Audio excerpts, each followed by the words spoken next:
Hello, and welcome to PACS Group's second quarter 2026 earnings conference call.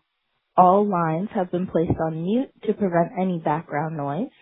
After today's presentation, there will be an opportunity to ask questions. If you would like to ask a question during that time, simply press star followed by the number 1 on your telephone keypad.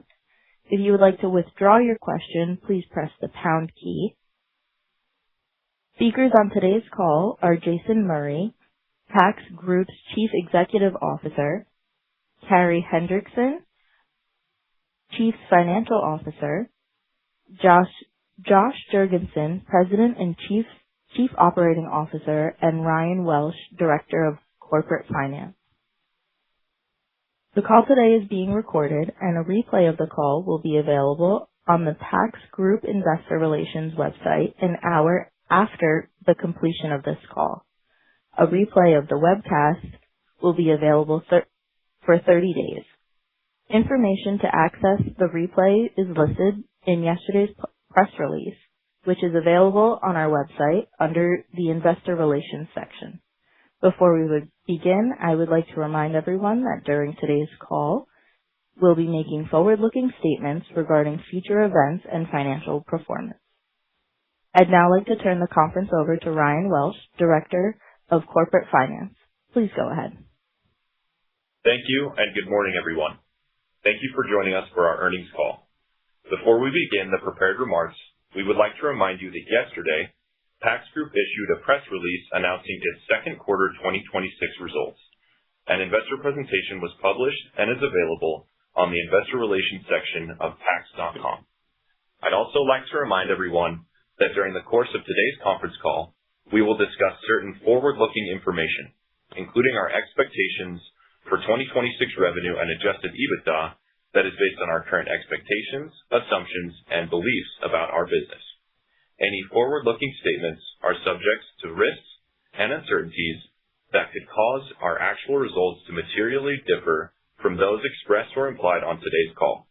You should carefully consider the risk factors that may affect our future results as described in our annual report on Form 10-K for the year ended December 31st, 2025, and our other SEC filings. During this call, we will discuss certain non-GAAP financial measures, including adjusted net income, adjusted earnings per share, adjusted EBITDA, adjusted EBITDAR, and net leverage. These non-GAAP financial measures should be considered as a supplement to and not a substitute for measures prepared in accordance with GAAP. For a reconciliation of non-GAAP financial measures discussed during this call to the most directly comparable GAAP measure, please refer to the earnings release and the appendix included in the investor presentation, which are both published and available on the Investor Relations section of PACS Group's website. I'll now turn the call over to Jason Murray, Chairman and CEO.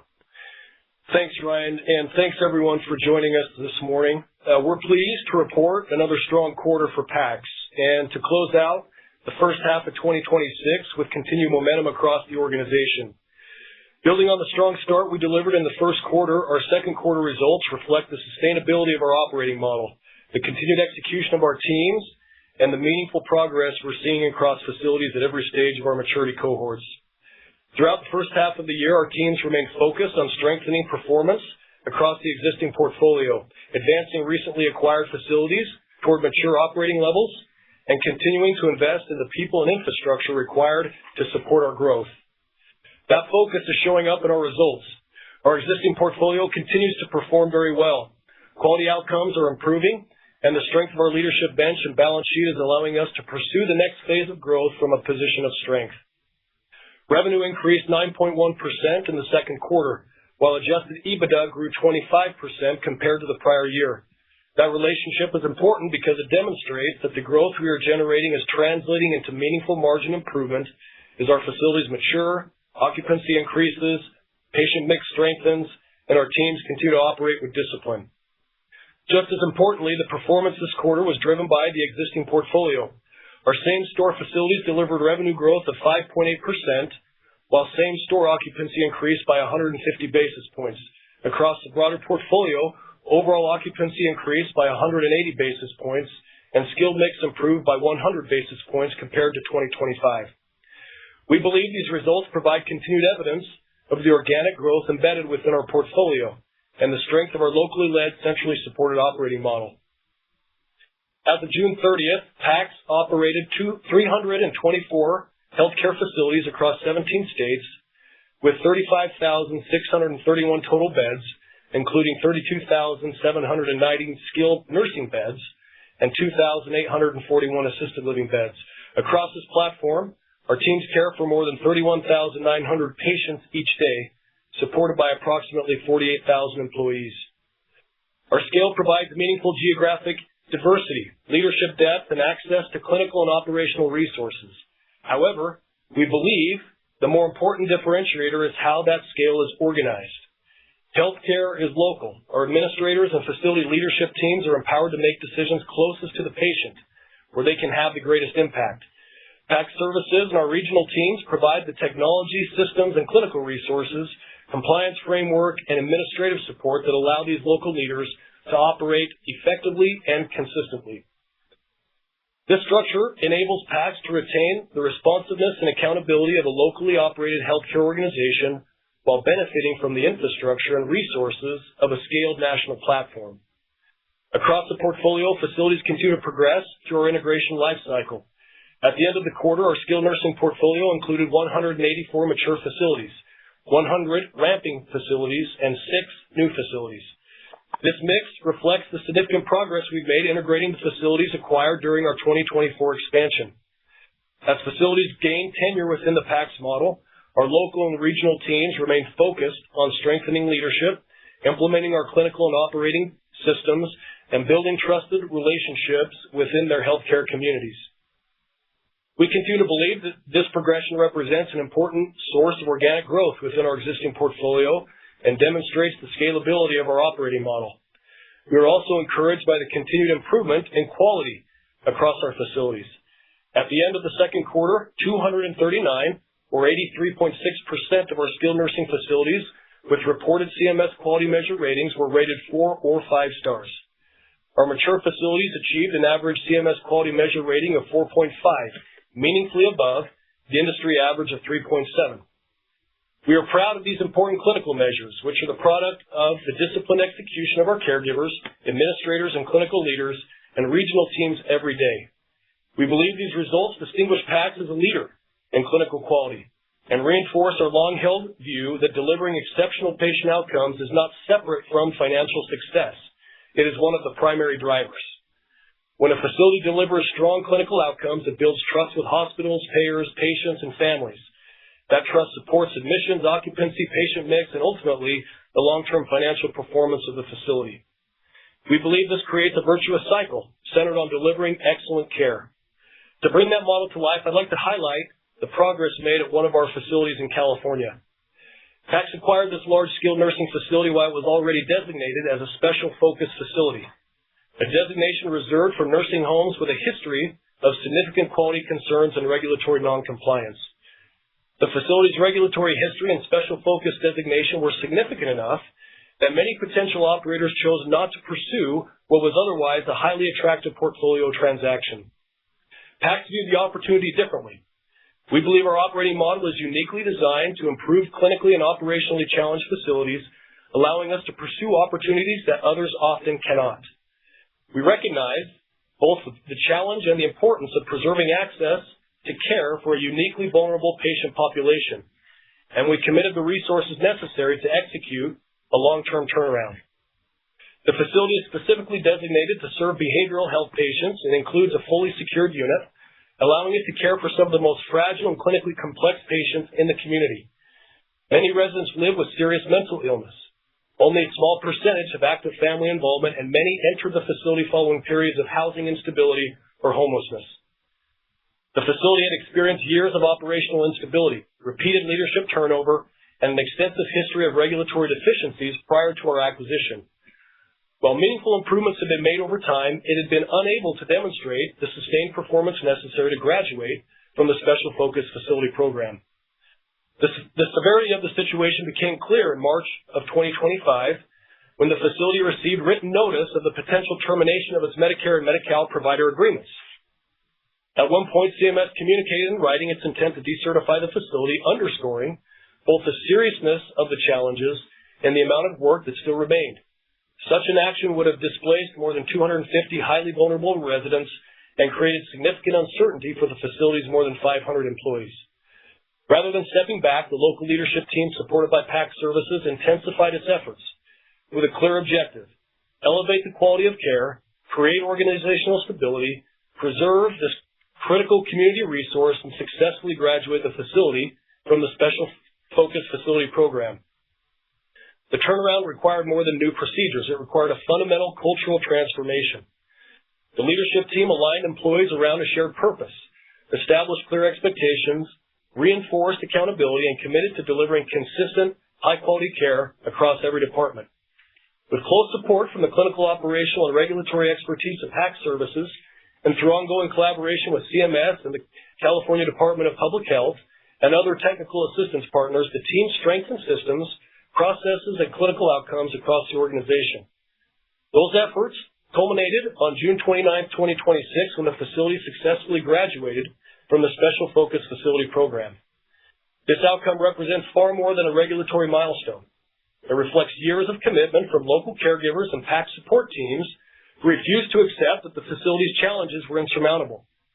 Most importantly, it preserved continuity of care in a highly vulnerable resident population and protected an essential healthcare resource within the community. We believe this example reflects what our model is designed to accomplish: step into difficult situations, establish strong local leadership, provide the necessary clinical and operational support, create accountability throughout the organization, and drive sustainable improvement over time. We are proud of the facilities team and grateful for the discipline, resilience, and commitment they demonstrated throughout the process.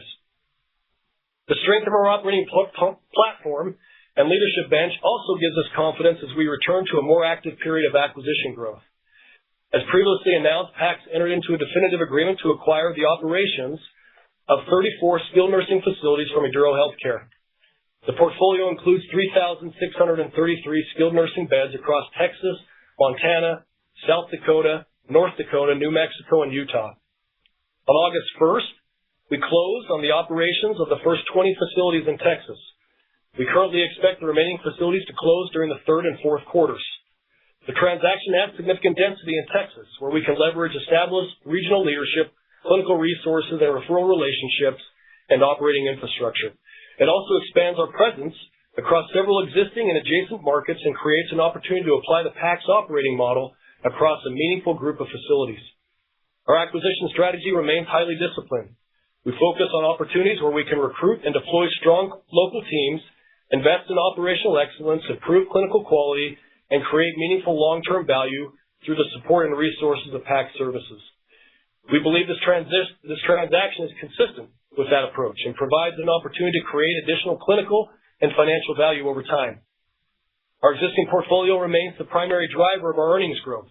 The strength of that performance, together with our leadership depth and operating capabilities, positions us to pursue disciplined acquisitions that can create additional clinical and financial value over time. Before I turn the call over, I'd like to briefly address our previously disclosed government investigations. These matters continue to progress through the normal course, and we remain fully cooperative and engaged with the government throughout the process. While we're unable to estimate the timing of resolution, we remain confident in our ability to navigate these matters responsibly and thoughtfully, just as we have navigated other challenges throughout our history. Importantly, the investments we've made to strengthen our organization, enhance our infrastructure, and reinforce our compliance and reporting processes have positioned the company well for the future. Our focus remains squarely on executing our strategy, supporting our local leaders and caregivers, and delivering high-quality care while continuing to build value for our stakeholders. With that, I'll turn the call over to Carrie. Thank you, Jason. We're very pleased with our second quarter performance and the strong momentum we've maintained throughout the first half of 2026. And importantly, we expect to sustain that momentum through the rest of the year. The consistency of our results reflects the strength of the PACS platform, the disciplined execution of our operations team, and the meaningful earnings potential embedded across our portfolio. Our second quarter results demonstrate continued operational improvement across our existing portfolio, with strong revenue growth translating into meaningful earnings growth and margin expansion. For the second quarter of 2026, our revenue was $1.43 billion, which was an increase of $118.8 million or 9.1% growth year over year. Our net income was $76.4 million, an increase of $25.4 million or 50% from the second quarter of last year. Our adjusted EBITDA was $166.8 million, up $32.9 million or 25% from last year, and our adjusted EBITDA was $261.5 million. Our adjusted EBITDA margin expanded by 150 basis points year over year from 10.2% to 11.7% as our revenue growth outpaced our expense growth due to same-store occupancy improvement, favorable patient mix, and disciplined cost management. Beginning this quarter, you noted in the release that we introduced two new non-GAAP measures, adjusted net income and adjusted EPS. These metrics are widely used by our peers in skilled nursing and across the broader healthcare services sector, and we believe they provide investors with additional transparency into the underlying earnings power of the business and enhance comparability across companies. Our adjusted net income increased 29.6% year over year in the second quarter, and our adjusted EPS increased 34% from 47 cents in the second quarter of last year to 63 cents in the second quarter of this year. We also included a new line below our adjusted EBITDA calculation as additional information, which notes the amount of our non-cash lease expense in each period presented. Our adjusted EBITDA includes rent expense on a straight line accrual basis, which in the second quarter of this year was $10.2 million higher than our actual cash lease expense. Looking at our same-store operating performance, our same-store portfolio includes 284 skilled nursing facilities that we operated as of the beginning of 2025. Given the significant movement of facilities as they progress from new to ramping to mature, we believe these same-store results provide the most meaningful year-over-year view of our underlying portfolio performance. Our same-store skilled nursing revenue increased 5.8% to $1.35 billion compared with $1.27 billion in the prior year. This is consistent with our same-store revenue growth in the first quarter, which was up a similar 6.1%, excluding supplemental W-QIP payments from California.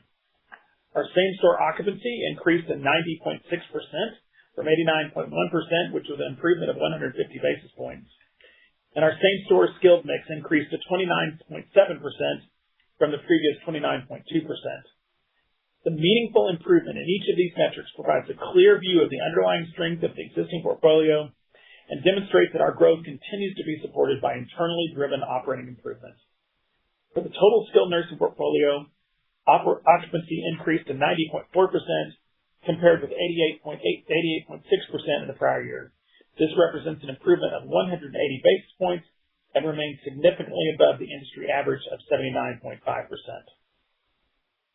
Our overall skilled mix increased by 100 basis points to 30% compared with 29% in the second quarter of 2025. As Jason noted, we ended the period with 184 mature facilities, 100 ramping facilities, and 6 new facilities. As expected, our occupancy increases as we move across these cohorts, with new facilities occupancy at 78.7%, ramping facilities at 87.7% occupancy, and mature facilities at 93.8% occupancy. Field mix was 27.2% for new facilities, 26.9% for ramping facilities, and 31.9% for mature facilities. Advancing facilities through this integration lifecycle represents an important source for organic growth within our existing portfolio, with plenty of upside still to come, particularly from our 106 new and ramping facilities. From a cost perspective, cost of services totaled $1.09 billion, an increase of 6.7% compared with the prior year. Our general and administrative expense was $114.3 million compared with $100.3 million in the prior year.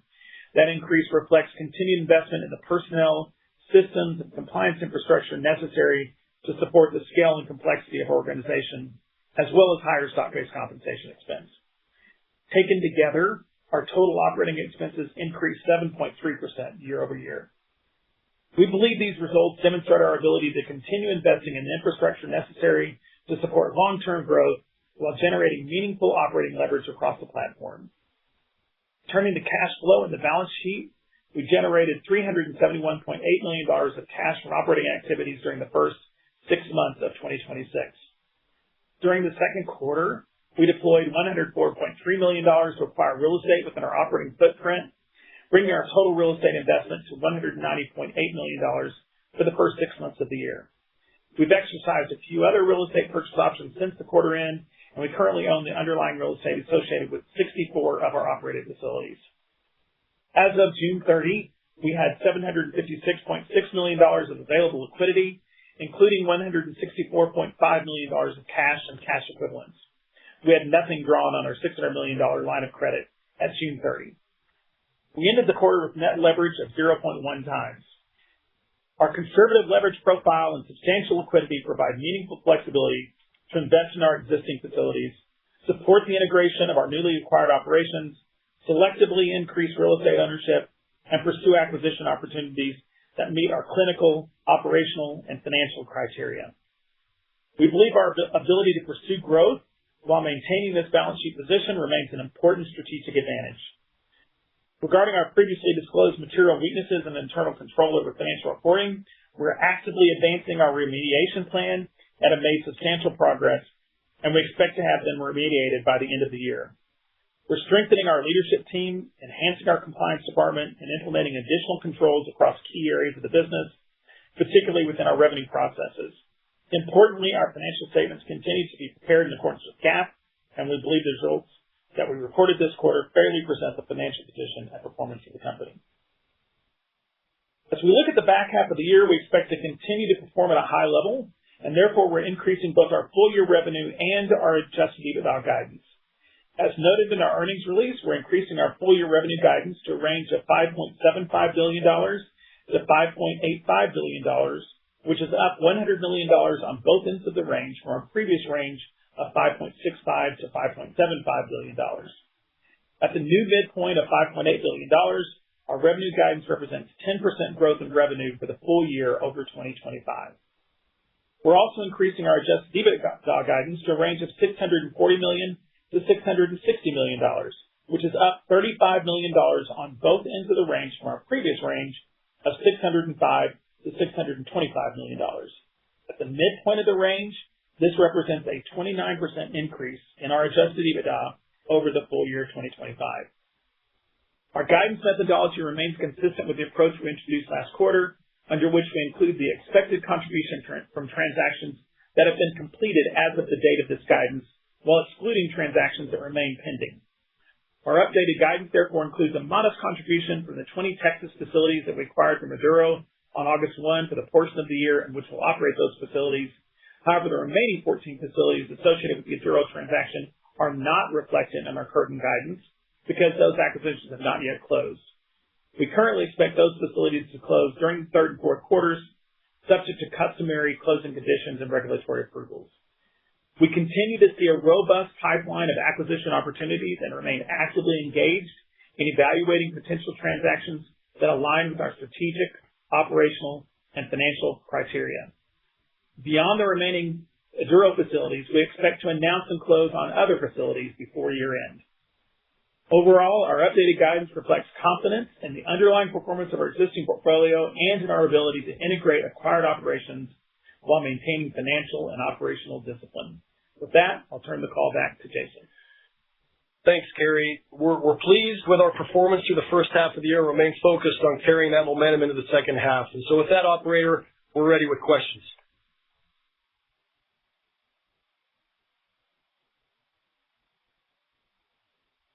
Thank you. We will now be conducting a question and answer session.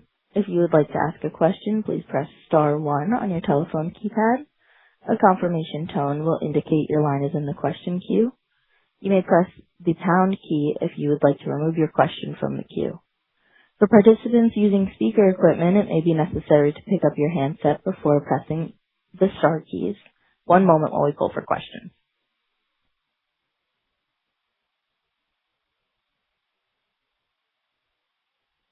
Thank you. Our first question is from Benjamin Rossi with JP Morgan. Please proceed with your question. Great. Hi, all. Thank you for taking my questions here. Just regarding the updated guidance outlook, when we think about your 2026 guidance range and outlook for the back half of the year, sounds like you're incorporating the beat in 2Q and then assuming stronger core trends. On a consolidated basis, looks like unit costs are in check and rates are developing nicely, particularly for Medicaid. Can you just walk us through what you're seeing with your business and how trends year to date have given you this added confidence in your earnings growth during the back half of the year? Sure. Yeah. Ben, we feel very good about the momentum in our business. But we do want to be disciplined in our guide. So the raise reflects the continued strength we saw across all of our cohorts in the first half, including occupancy, skilled mix, quality, and cash flow. We do have the second half includes integration activity related to the Eduro transaction. Our guidance only includes a modest contribution from those 20 Texas facilities that we closed on August 1st. It doesn't include, as I mentioned, the remaining Eduro facilities that we've yet to close or any other future acquisitions. So, we feel good about that guidance range, and we're just accounting for normal execution and integration considerations in that guidance. Got it. Okay. I guess just want to spend some time then on the ramping cohort in particular during 2Q. Looks like ramping occupancy and skilled mix stood out versus my modeling.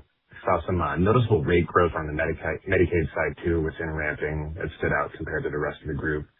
Can you just walk through what's changed operationally across this cohort for things like facility mix, clinical programs, staffing, and improvements to your referrals or rate design, and then maybe what's expected in the go forward for this segment for the remainder of the year? Yeah, I'll take that one. This is Josh. Thanks for the question, Ben. Appreciate you recognizing that. This is a cohort we're incredibly proud of. Obviously, the numbers have increased in this cohort. And as we would expect, as facilities mature along those cohorts, they're set up that particular way because we expect as these facilities enter ramping, that they have solid facility leadership, that leadership has started to build a reputation in the community of consistent care of outcomes, of quality, of customer service. And that reputation, as we often talk about, leads to an increased confidence in the consumers, in our partners, and our payers. And so you do see increased activity around executed managed care agreements, and we have those in place in those ramping facilities. We've proven that we can be good partners and they can rely upon us for excellent outcomes. And so you see, again, not only occupancy increase, but skilled mix increase. As those facilities also stabilize, you see stabilization in labor, in overtime, double time, agency usage. And so not only do you see the expansion in revenue, but you also see expanded margin, particularly there in ramping. And so as we've seen the progress in that cohort, we're excited for that to continue as those mature even inside of that cohort. But as they move towards maturity metrics, we still see there to be substantial upside because we've seen these facilities as they get even more established in our portfolio and in their communities, that there's still upside for them to capitalize on. And we would anticipate those ramping facilities as they move towards maturity to continue along those same metrics. Great. Appreciate the additional color here.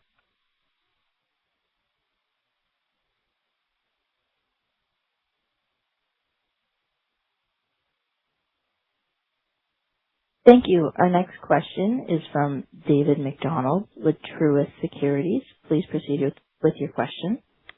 Yeah, good morning, guys. A couple of quick questions. One, Jason, can you just talk a little bit more about, when you have conversations with payers and your referral sources, just how critical the quality metrics that you guys are posting right now is in terms of, either working on contracting or just, kind of securing referral sources? And then I got one or two quick follow-ups. Sure. Yeah, Dave. Thanks for the question. It is incredibly important. I think the way that we talk about quality is that it is the fundamental basis behind, our entire business thesis, right? Like we need to make sure that we are very good at providing high quality care and high quality outcomes. And the reason that's important is, not only for the outcome of the patient, but also it allows us to be more competitive in the way that we negotiate our managed care contracts and other payer contracts. What we have found is there are many of these different payers who have thresholds of when they will allow providers to participate in their plans, quality thresholds, that is. And so if you are performing below those thresholds, then you typically are excluded from conversations around those new contracts. And so that's why it's very important for us to make sure that we're executing well on that front, is because we want to have a seat at the table when we are looking at different payer contracts, and we want to make sure that we're in the best seat available when we are negotiating. And the best way that you have, the ability to negotiate with our payers is number one, quality, and then I would point to number two being density in the different markets where we operate. And so it all starts and ends with quality, though. And then, guys, just a couple of other ones. One, just on kind of automation/AI, can you give us any sense in terms of, how you guys are thinking about that? Maybe not in the context of direct care, but more in the context of providing more efficiency so you free up your clinical people to spend more time just on direct care. Dave, I think that's exactly it. There are certainly really good use cases for AI. We have to be mindful of obviously the compliance element, as everyone is aware that AI being integrated into healthcare, there's a number of questions around that and how it works. And so, fortunately with the additional resources we've added to our compliance team, people with specific experience around privacy and other sorts of things that matter as it relates to AI are able to help ensure that the tools that we are exploring and some of them now using and have integrated into our systems, are keeping the organization away from any of those potential risks. But we have seen some good use cases where it's doing exactly what you mentioned. It's allowing us to identify what patients need, what level of care they need, based on their history and physical that comes from a hospital, to be able to scan that information and ensure not only save time for the clinicians, but ensure that we're capturing every element of care that patient needs when they come into our facility. And as you do that, and as you provide the care and have the clinicians that are capable to do it at a high level, your quality measures increase. The return rates to the hospital decrease. All of the metrics that, as Jason mentioned, these payer sources are looking for, we're able to actually make improvements. We envision there to be additional ways for us to implement AI as it looks to, scrubbing documentation to ensure we're documenting things correctly. And so there's just a number of opportunities and use cases, and I think you'd see consistent with PACS, and one of the things that differentiates us is that we lean fully into technology and the uses.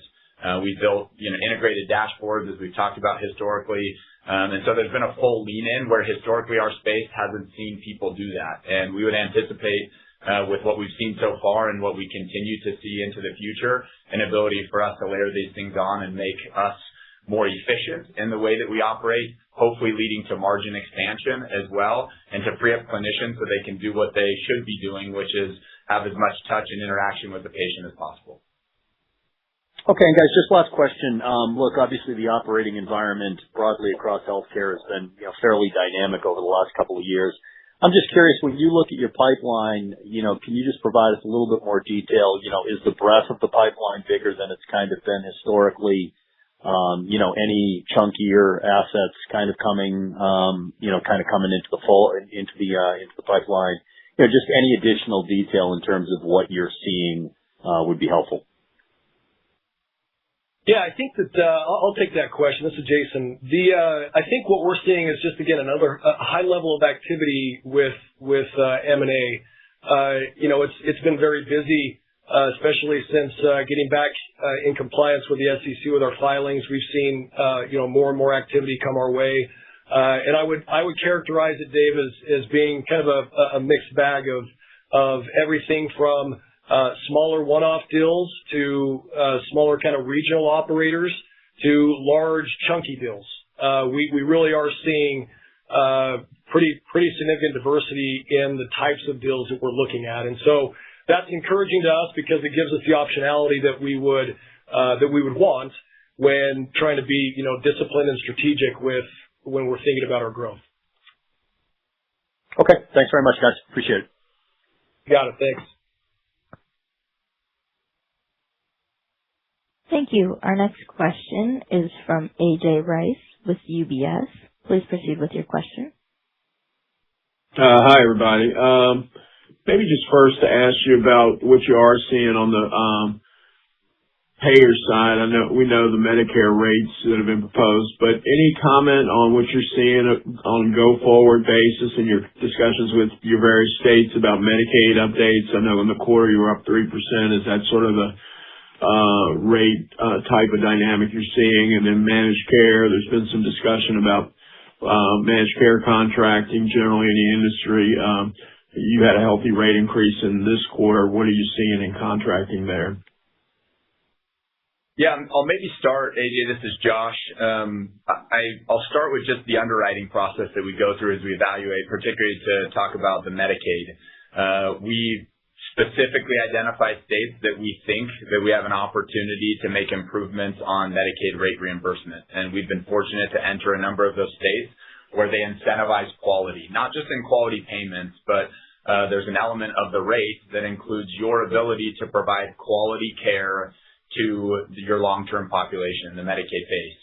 And we've seen those increases, and it's come because of the efforts of our clinical teams ensuring that we're capturing appropriate care, taking generally even on a long-term custodial basis a more clinically acute patient, and being able to be reimbursed appropriately for the services being provided to them. And so it is not a surprise to us that we've seen increase in our Medicaid rates. We've also been very active, like many other operators, in ensuring that we get in front of the individuals at the state level making decisions on how they reimburse nursing homes. And we think we've positioned that narrative very well, that we are the lowest cost institutional setting for people to receive care. And they can receive that care in a very quality setting. And that's what I think PACS has done to differentiate. And so we're grateful for the recognition that those people at the state level have paid attention to and ensured that they've included appropriate rate reimbursement for the services being provided. And so that 3%, we anticipate continuing to see growth in that regard. And as we underwrite new deals, we look to ensure that on a Medicaid front, we continue to see that rate expansion. On the Medicare and managed care side, like you mentioned, you see the increase. We've continued to be increased. I think at the federal level, they're seeing that nursing homes can provide care to highly acute patients who are in need of those services and appropriately are, giving us an increase yet again this year, which has been consistent for the sector. On the managed care front, Jason, I think, nailed it when he said these managed care providers more than ever are paying attention to the people that they are contracting with, the providers they're contracting with. They're looking for a couple things. First and foremost, they're looking for quality outcomes. They're basing rate and the willingness to reimburse a certain provider in that contract based on your quality outcomes. They're also looking at density. And as we talk about growth and strategic growth in areas where we can have density, bed availability for these providers, they're very interested in ensuring that they have access for their patients with beds. And that's, again, another differentiator for PACS as we go into these contract negotiations, that we're able to negotiate, favorably for us when we give them bed density combined with the quality metrics that we've seen historically.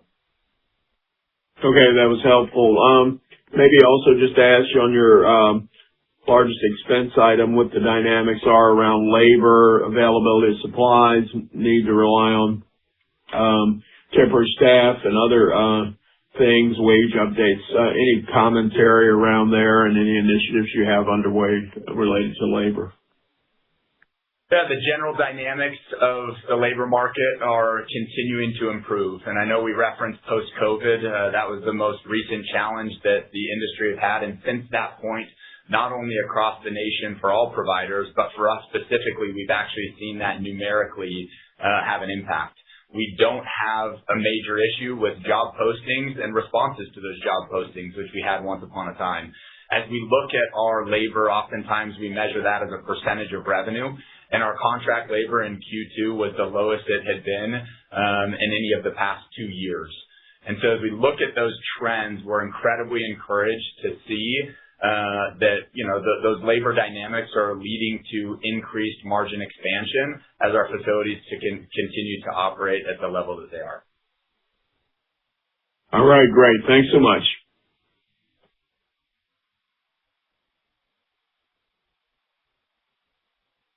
Thank you. Our next question is from Raj Kumar with Stephens. Please proceed with your question. Hey, good morning. Maybe just trying to kind of parse out the 20 Duro facilities in Texas and kind of the embedded contribution into guidance. Maybe just any helpful color around, revenue and earnings contribution here in 2020. And maybe just any qualitative commentary around how, those facilities kind of compare to your kind of existing 5 facilities that you've had in Texas for. Thank you, Raj. This is Terry. Thanks for the question. Yeah, our guidance, as I noted, it includes a modest contribution from the 20 Texas facilities that we've closed so far. And I'd say it's modest because there is some, integration that has to occur in the first several months of an acquisition. Revenue is contributing more than EBITDA in our guide.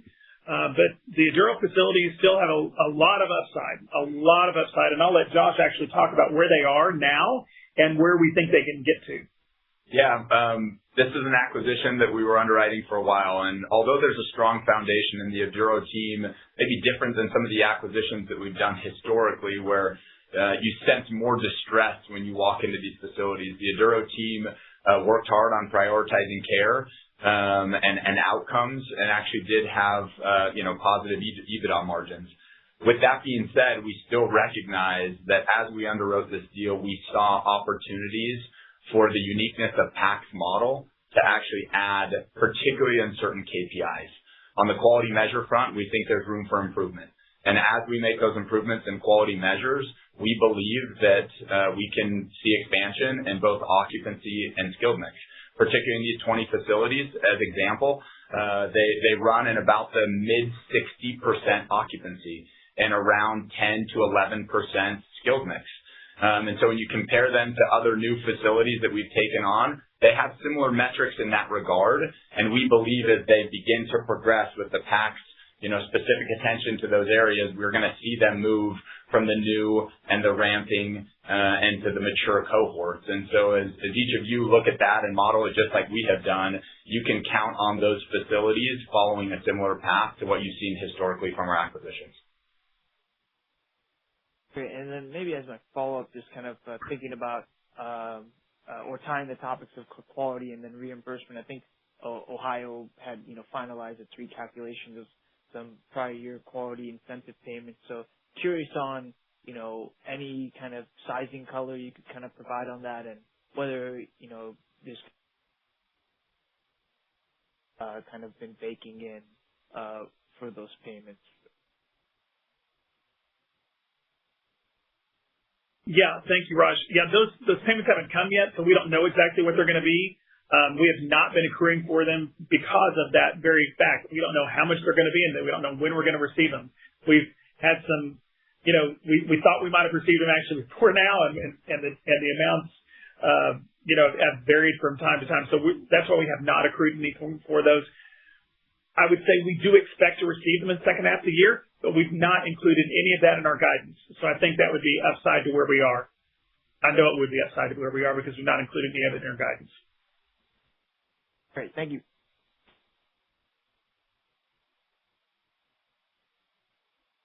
Thank you. Our next question is from Ben Hendricks with RBC Capital Markets. Please proceed with your question. Great. Thank you very much.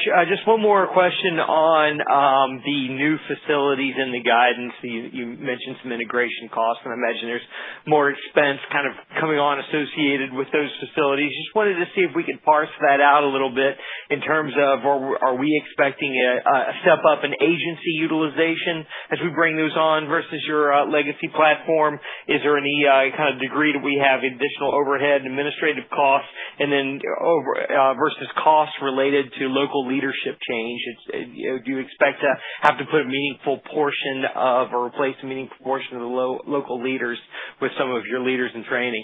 Any kind of thoughts on the geography of those costs would be great. Thanks.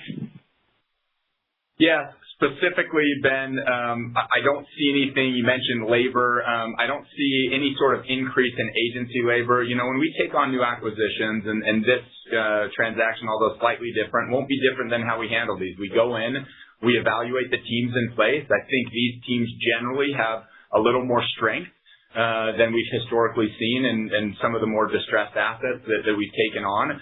And we are going to grow those platforms strategically to ensure that whatever we're doing that relates to census or additional labor that may be needed, that's done very strategically, prioritizing care. So we're going to go in and assess the teams. We're going to deploy our systems, policies, procedures, things that we would do in any acquisition, and then we will begin building responsibly on top of that. And so specific costs outside of what Carrie mentioned, just the integration of IT network and infrastructure and other things that come with any acquisition, especially large scale that you do, I would anticipate that the operational metrics aren't going to change on the cost side substantially. I think we're going to see over time, consistent with what you've seen, new moving to ramping to mature, that these facilities are going to follow a similar track. Great. And Ben, as a follow-up to your question about the Ohio supplemental payments, just as a reminder, we do expect at least one more California WQIP payment in 2026. We haven't accrued it again, same thing, because we don't know the amount and we don't know exactly we're going to receive it. We've started receiving some of that in the third quarter, so I think we will receive some in the third. And then the second payment related to that will be either late this year or early in 2027. But we're not accruing that. It's not in the guidance because we don't know what those amounts will be.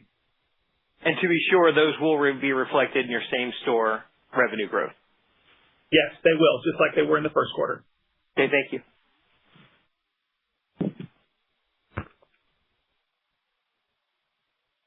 This now concludes our question and answer session. I would like to turn the floor back over to Jason Murray for closing comments. Yeah, thank you, operator. And again, thanks everyone for joining us today. We appreciate your support of PACS. Have a nice rest of your day.